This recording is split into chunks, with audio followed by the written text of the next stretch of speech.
And I fall in love. Look what it made me become. I let you get too close, just to wake up alone. And I know you think you can run, scared to believe I'm the one. I just can't let you go. I let the world go.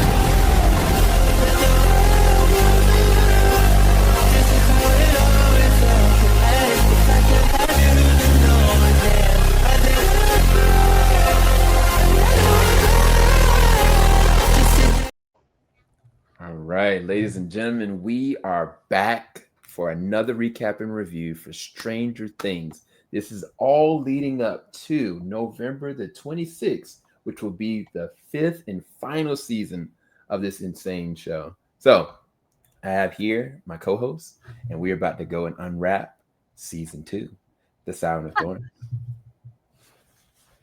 Hello, hello, hello. Nice to see you guys again. This is about to be interesting because this is one of my.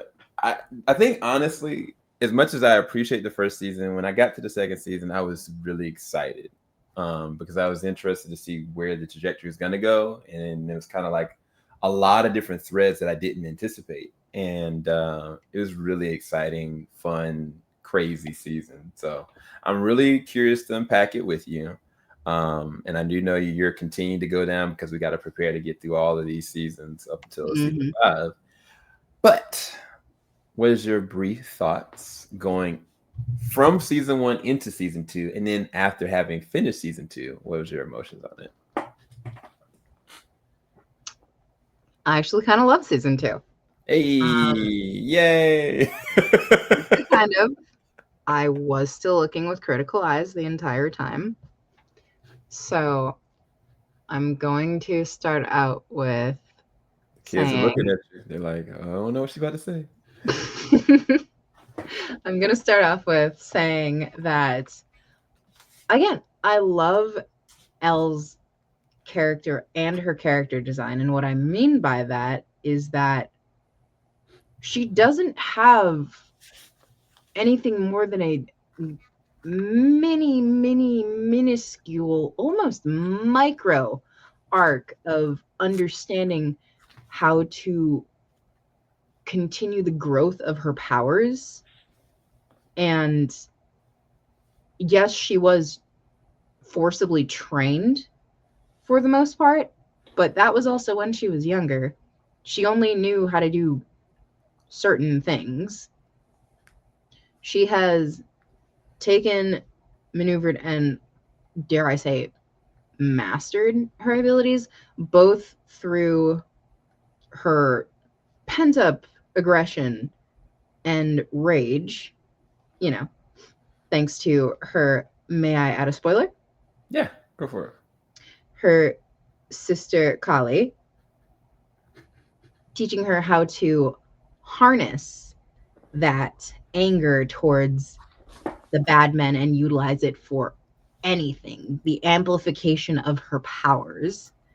And it's great, but it's not great for the reasons that you think. It's great because it's so simple. Like, she's using it in a way where it is amplified only when necessary. Like, she doesn't go out of her way to be filled with blind rage, which I love. Aside from that, the kind of normalcy that these guys had really sort of gets back, as normal as it can be, though. Again, they're basically all under permanent NDAs, and it's kind of hilarious. They're constantly like, listen, I can't tell you anything. I might die. You might die. We all might die. Like, let's just act like none of this happened, happy-go-lucky, school life, every day, usual, la-da-da. And that's great, because at the end of the day, they are still children. Like, they took on a role they never even wanted to have, didn't sign up for, and absolutely did not agree to. Yeah. Something I'm noticing, which I adore though, Joyce, one of my favorite characters from the very beginning. She is absolutely a powerhouse and a main stand. Anytime something goes wrong, immediately critical eyes. Like, why is that doing that? What's going on with that? Yeah. She can just, I wouldn't necessarily say sense it, but she picks up on it very, very quickly. Good intuition, really quick intuition. It's almost like it's been amplified by all the things that Will had to go through. So now she's got hypervigilance of these things. Yeah. And can I add another spoiler? Yeah, it's spoiler free. I mean, go for it. Beautiful.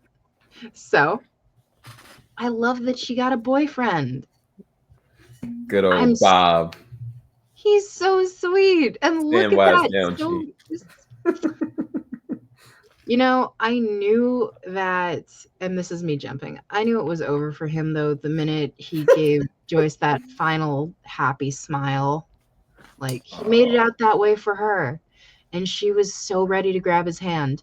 But he was just too tired. And the Demogorgon was just too fast. Sorry, Demodogs.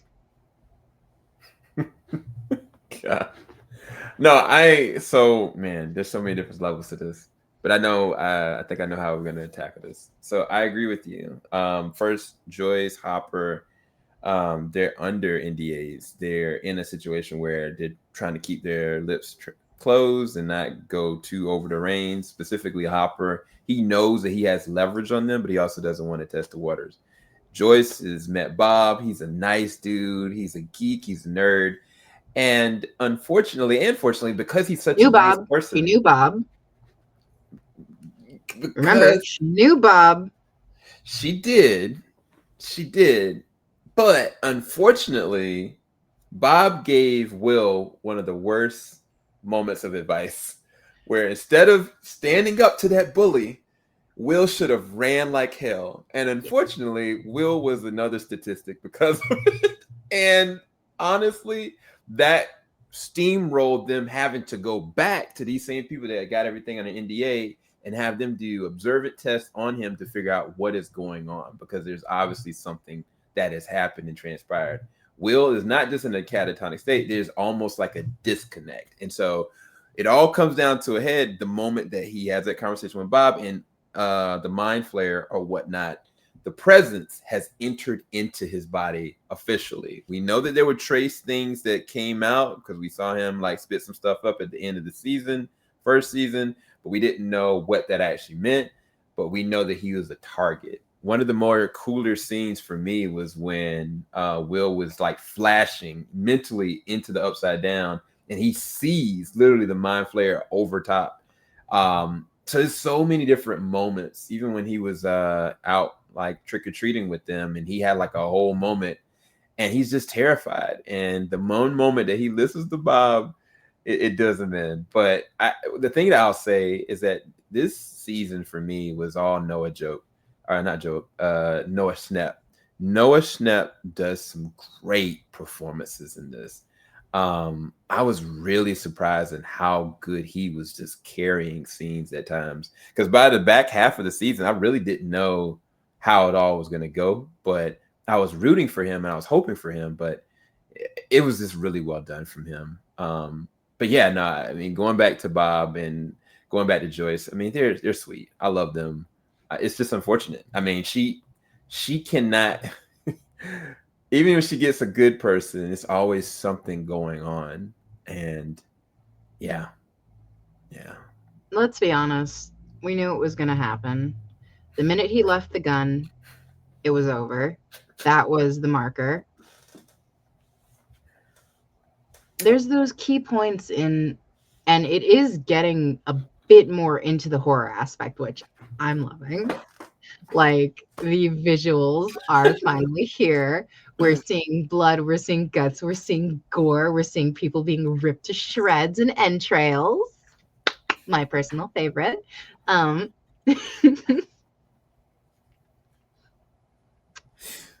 there are key markers as you approach a character's final scenes. And a main marker that you can usually look for is them forgetting a weapon. Yeah. The forgotten weapon is an untold archetype of game over. If they don't produce a weapon, it's the solidifier of game over. If they stop for any moment till they're in the clear, you know that's their very final moment. Yeah. So I think Bob's death as a key player was kind of necessary to wrap up his role. He did great, but until the whole of Stranger Things concludes, there's no normalcy for this town. They're not allowed to have it. The only people who have it in the town are the ones who are not fully involved, like Scott Clark.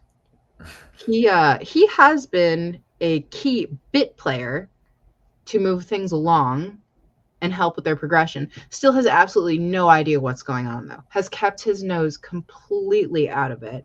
And I love that for him. I do. Because he just wants to paint his figurines and deal with his miniatures and work on his train set and hang out with his girlfriend, I believe she is, or lady friend. Maybe it was just a one-time date. I don't know. Whoever she is to him. But that's the point of his character. He comes, he gives what's necessary, he leaves. Nothing happens to him. Yeah, he has dropped some dimes. He might as well be Bill and Nye the Science Guy, because truth be told, he's given very vital information when they need it. And to your point, when it comes to the town, I mean, if I used Mr. Wheeler, for instance, like, I hate that man because he honestly is just so disconnected, and he could care less. But it's like, it's not even ignorance is bliss. He's just ignorant. Like, he's has no idea what the hell. Terrible idiot. And I don't know how he bagged a wife who's not brainless like he is. I mean, he might be a good salaryman, but can't fucking stand him. Oh my God. Yeah. Cannot stand him. I actually wrote that in my notes. Like, double down on the dislike of this dumb shit. Yeah, I feel bad for Mrs. Wheeler, for sure. But we'll get into that later. I did want to ask your opinion on Steve. Because Steve and Nancy have officially broken ways. Even though Steve is a better person, Nancy has at this point, like, she's checked out. And I think it all came to a head at the party. The bullshit comments. Yeah, I remember. She was saying what she was saying, but she meant it. Like, it was kind of like she could care less at this point. But I think the thing was that from that point when she disconnected from him, I started to see him figure out who he is supposed to be. And I thought that was really interesting, how much he was trying to be a protector of these kids and how much he was trying to step up as, like, Dustin's bestie. And I know, I love that. Like, okay, so I love Steve. In all honesty, I think he was never a shit person. Like, I don't think he wanted to be that person. He was playing the role that he had. He was Mr. Popular with the rich parents and the, lackey best friends. Like, his life was a pre-written script. It's a tale, I can't say as old as time, because tales as old as time. Don't get me started. I will serenade you again, sir. Okay, I'll shut up. You know what? This is what I'm gonna do. I'm gonna just put this stud up here real quick. Because Steve, he made that happen. He made that moment happen. He did. He did. And the best part was Dustin got what he was looking for out of that dance. Sure, he didn't get to dance with the girl who he first approached with, shall we? But he got to dance with an amazingly sympathetic and, dare I say, well-attuned individual who just doesn't care about the nonsensical mainstream anymore. And I think that's what constantly pushes Nancy forward now. Like, her eyes have been open. Like, she can't go back. There's nothing. College isn't something she's concerned about right now. A job isn't something she's concerned about right now. Like, they fought a multi-dimensional evil repeatedly, and it's just the character growth is immaculate. I do think there's a lot of filler, but that's the case with most shows, unfortunately, and some filler is necessary to move a story along, even if the part that moves the story along is about 2 minutes of the whole situation. The filler, you can't just drop it there like, Steve and Nancy are done. Well, what happened? Well, Nancy called him bullshit at a party and didn't say, I love you. And, okay, well, what brought that up? See, you need the follow-up. So as much as I myself can't stand stuff like that, it is a necessary segue, which, again, adds to it, but you have to look past it. You have to find the part that matters and lock on to that, which all these characters, they're really, really good at finding these key points to be like, that's just a little too, what's the word? Wrong for me to look past. Right. Like, why is that not working? Why are those lights flickering? Do you hear that rumbling? That's absolutely not a salamander. It's true. Because honestly, if we, initially when I first watched this, and I was kind of like, what in the world is rumbling in Dustin's trash can? And then, of course, we get Dart. And I was kind of like, what is so this little cute random character? And, the moment that Dart freaking ate the cat, I was like, oh, snap, this isn't good. But I was like, do we have time for this? Like, when they were trying to look for Dart through the school, I was like, do we have time for this? Then you find out how important it is for the understanding and the progression of the Demogorgons, like as a species. So it's kind of like it helps you understand them in a very tangible way, even though it feels like filler. There's a reason for it, and I think that's what I said. Like, from the Duffer Brothers, they knew the pathway where they wanted everything to go, and they're using moments to allow the layers of the characters to progress. And I agree with you. I think Nancy is a very strong character. She didn't just lose her best friend. She blames herself for her best friend dying. And she never got over the fact of what she was doing during that time and what she could have done. Because she went into the Upside Down to try to find Barb without knowing what would come out of it. And I mean, even down to her being a crack shot with a gun, like she's a ride or die at this point. It's just more so seeing where the trajectory of her relationship with Jonathan coming off of Steve is going to go.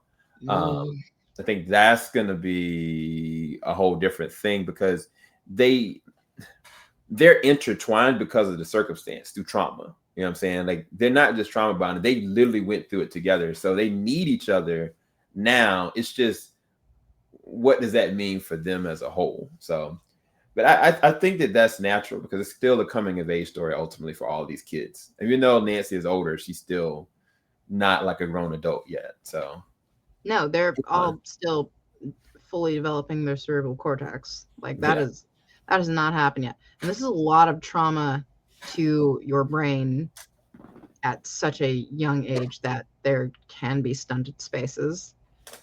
Yeah. Like, what's a good point to look at? When Steve loses Nancy, ultimately we'll call it that, he trauma bonds to the next most important thing, which is in fact the kids. Mm-hmm. So he becomes their protector. And he takes that role so seriously. Like, you can't dog him for any of that. No. He is good. And he is like, could be literally half dead. And he'll still get up and be like, don't touch the children. Yeah. Do not touch the children. Yeah. Ooh, that's a good segue into Billy. Billy, the bad A. So Billy to me as a conceptual character is the bad boy, like the actual bad boy that you would look at from an 80s or a television show. He's got the hair. He's a rebel without a cause. But to me, and I'll say this, that I think that Dacre is fully committed to this character, and no matter where in there's moments where like he's just being really extra, he's being really crazy, he's just being very unnecessary and very abusive. There are moments where I question, how did he get like this? And I think that I appreciate the Duffer Brothers for showing me moments of understanding and clarity, more specifically with his dad. Like, you find out that Max, which we hadn't talked about yet, is not his, his half biological, right? Technically, and you kind of like, okay, where did all this aggression come from? His dad's very abusive. Like, he cares and wants to show more towards Max because of certain circumstances. And you also see that from Billy's perspective, like, he could care less about anything. And so he uses people to try to rag on to get the upper hand. And he's a terrible individual, like, straight up. Like, the fact that he done barged up in their house, demanding Max because his dad threw him over there to do that. But to be fair, if I thought that my sister was with these random people that I didn't know, and I don't know what they're doing, I mean, I don't know, there's grounds for trying to figure out what's going on. But the way he goes about it, like, and what he was willing to do to Lucas, like, it was just a lot. It was a whole hell of a lot. And I love to hate him. I actually love to hate him in this season, because a lot of times I was like, man, he's going to kill one of these kids or he's going to kill Steve. I initially thought he was actually going to kill Steve, for real. But Steve's the man. He didn't back down at all. And I love how their first meeting was like, I think it was at the party. And then later on it was playing basketball, and you kind of get a vibe of what's going on. But yeah, I don't know.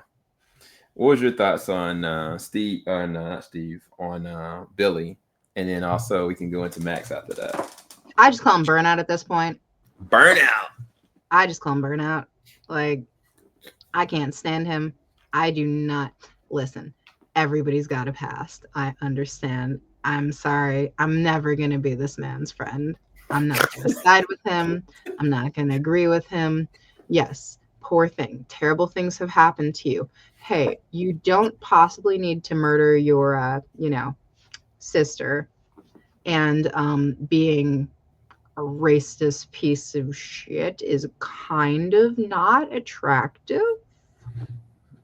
Also, being a weird older womanizer, like, you'll get your kicks anyway. I forgot about that. completely forgot about Nancy's mom.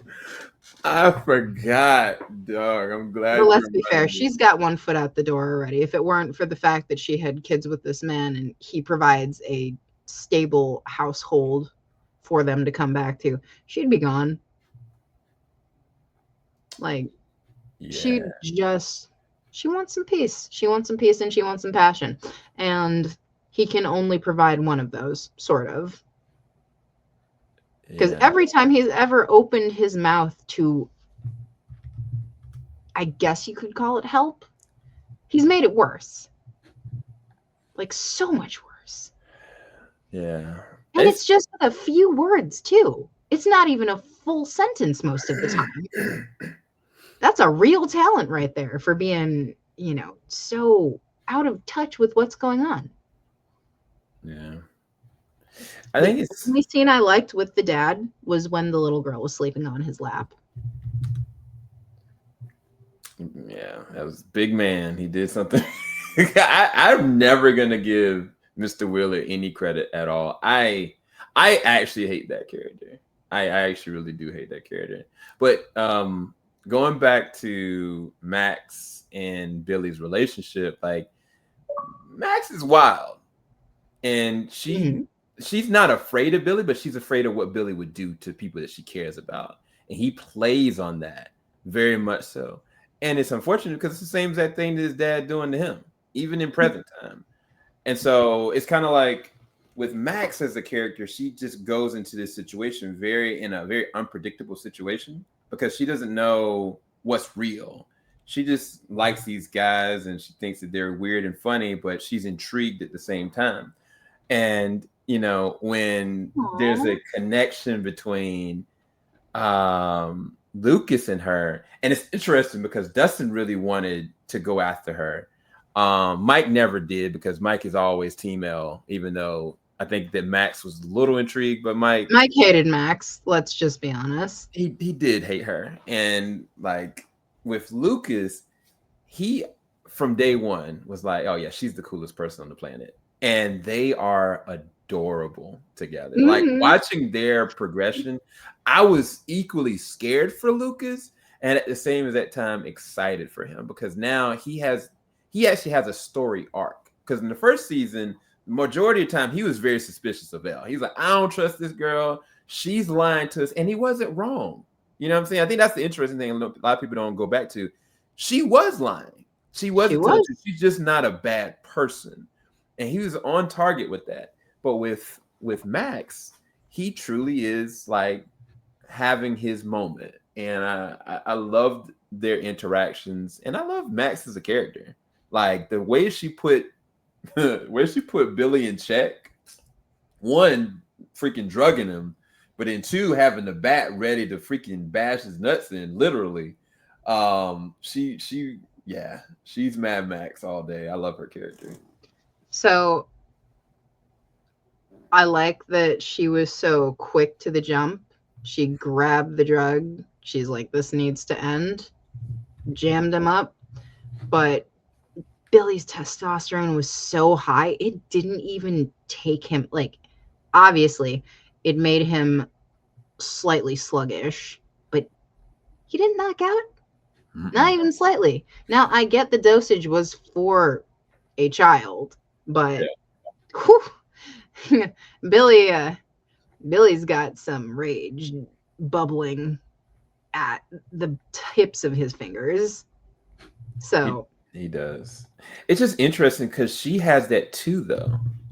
That's interesting. Does, but at the same time, she is very self-observant. Yeah. She doesn't want to be that type. And she actually goes into talking about this when they're in the bus. She doesn't want to be that type of person. She knows where a lot of her rage stems from. And a good portion of it is because she misses her dad. Like, she wants her mom to be happy, but her dad, he's not the problem. And Max felt like she wasn't given any type of choice in this situation, which she wasn't. She was a little girl, like Yeah. little girl, being thrust into the life of somebody who's already dealing with a terribly abusive individual. Mm-hmm.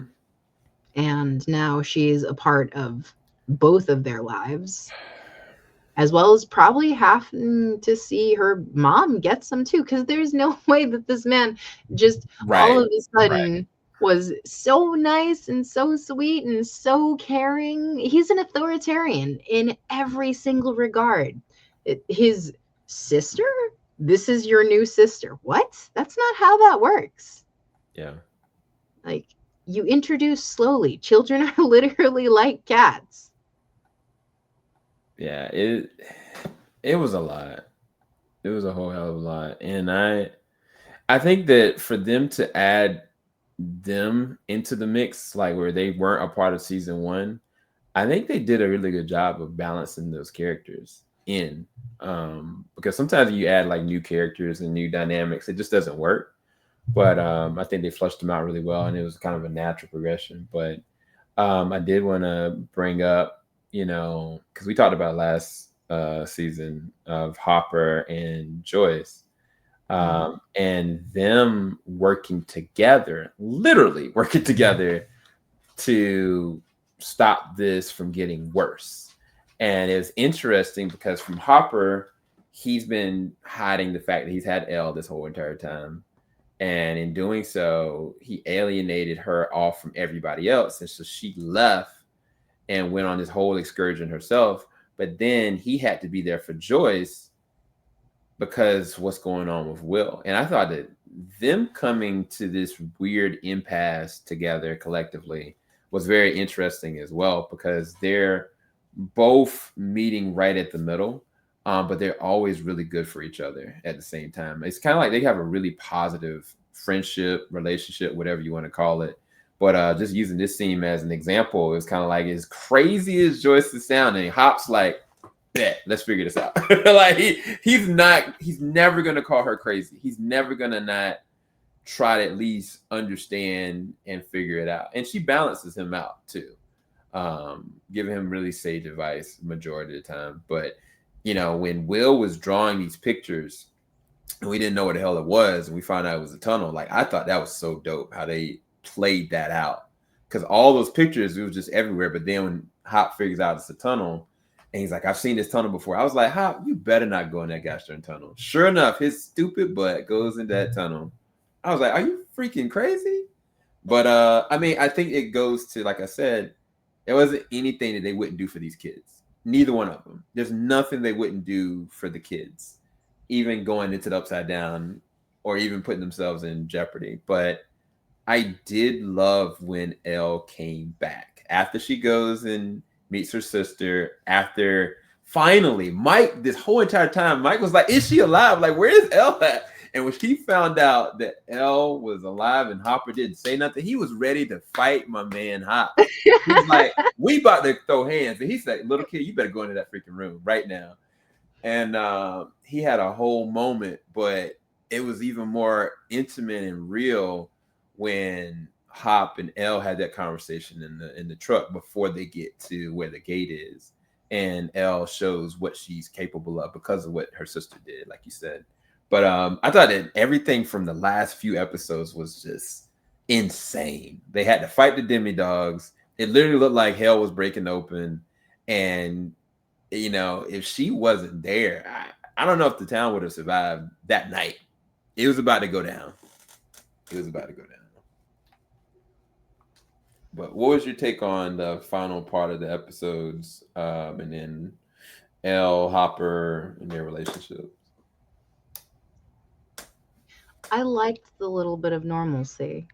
I liked that Elle got to experience what life can be like when you don't have to live as a tool, surrounded by people who love her.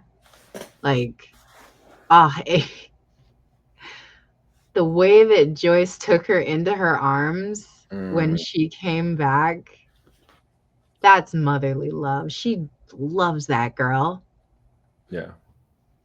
Like, and you can tell Elle feels it. Everyone just so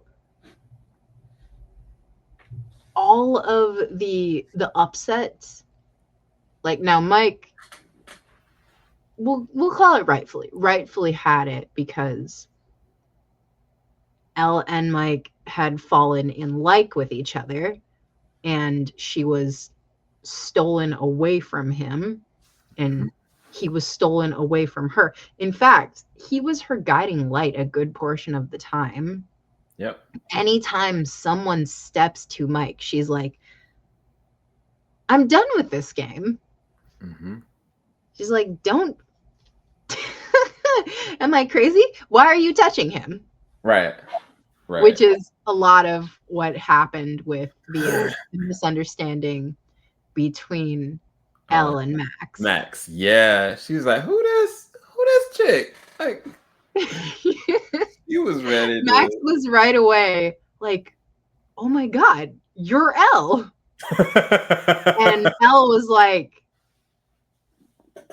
in the way. Yeah, I was like, Max, you don't know. She's killed people before. Like she will snap your freaking neck if you don't be careful. But no, I thought that was I forgot all about that. That was actually really freaking dope. And it was interesting too because when 11 was in the house with Hopper and she finally she had it and she destroyed every freaking mirror in there. Like Millie Bobby Brown did some really good acting in this season. Like she had to show different ranges and levels, even down to getting understanding what happened to her mom, like all of that. I still can't believe they fit all that in within this season and made it very organic. Because sometimes if you try to add stuff, it kind of feels like you're just shoehorning it in, but it was essential to why she came back. Finding out what went down with her mom and how much her mom loved her, and then also the circumstances behind it. But yeah, man, this is hard because I'm going back through this in my head without having seen it. I told you I've got a whole book right here. I'll send you the notes. But yeah, I think we pretty much unpacked everything outside of the precious snowball, which is the snowball. Oh my goodness. The snowball, probably one of the cutest things I have ever seen, because it wasn't glorified Hollywood nonsense. It wasn't passionate kissing and cuddling. Mm-hmm. It was children being awkward as hell with each other to the people that they like. It was finding out that just because you look like $1 million, it doesn't mean you're gonna get the girl right away. Mm-hmm. It was being happy in the moment of just nothing, just getting to live as a kid. Yeah. And I think that was great. I think it was very well concluded for the season. The little pecks that they did, and then the awkward stare off, and then like the pulling closer together, like that was the most intimate part. Like you should come closer to me. Yeah, because I think Max and Lucas were they were dancing together too, right? Yes, they were, and Max and Lucas kissed, and she actually made the first move. That's right. It was really cute. Crap. Matter of fact, at the end of it, wasn't the Mind Flayer like over top of the snowfall, just like lording over them at the end of that? Yes, in the Upside Down, that's where he was. But that's fire. I think that was the prequel-ish to what was to come. I concur without saying too much. All right, so I do have a couple more points that I'd like to make about Billy. I hope nobody falls for his weird burnout nonsense. Like, there are a million attractive men out there. Don't fall for the sad goo goo blue eyes. Like, no. If you want to do that, fall for Steve. Steve is adorable. Steve's got the best hair on this I've found my character that I can't stand. For sure. This is going to be a very interesting next season conversation. All right. Do you have any concluding thoughts and then letter grade for the season? Ooh, okay. So my concluding thoughts are, if you are like me and had a very hard time with the first season, don't give up on it. Muscle through, because season 2, it's pacing, it's everything. It feels so well put together. It makes up for all of it. All right. And letter grade, A to F. Let's see now. I gave it was a C+ for the first season. Yeah. And I'm going to have to give this one, it's not an A, but it is a B-. Okay. So again, I'm liking the general progression of all of this. It's really coming together. And I don't know, maybe by the end of this, Stranger Things will be something I will revisit. Oh, snap. Y'all heard it here first, guys. Well, we're going to be back for the 3rd season. We're going to be doing a recap and review. Yeah, actually, sooner than you might think. Now, what'll be interesting is when we get to the 4th season. Cannot wait to talk about that. But where can everybody find your content? Okay, so hello all. My name's Siren. It's nice to meet you. I am a horror narrator for the most part, so you can catch me on TikTok, both tantalizing and terrorizing, as I like to say. I do live streams. I can't say regularly. I don't technically have a schedule, but if you look for the Siren of Thorns right there, you'll be able to find me super easily. And I will eventually be getting my YouTube up and running. Someone has suggested that I go into actual movie review because they like how critical I am of things. In a fairness, though. In a fairness. Except for Billy. Can't stand Billy. Never will. I think that would be a great progression. And I would love to be a part of your reviews. Just let me know when you want to do them. So I would love that. Yes, you guys, we will be back until next time. Go and check out all of her content. I will try to put it in the description bar below for you guys on YouTube. And if you guys are on TikTok, you should already see her in the description as well. So talk to you guys soon. Peace, everybody. Bye. Hey, that's hilarious. Filing out the top of I can see the skyline, 50 mile radius on my timeline. Ain't nothing on my mind.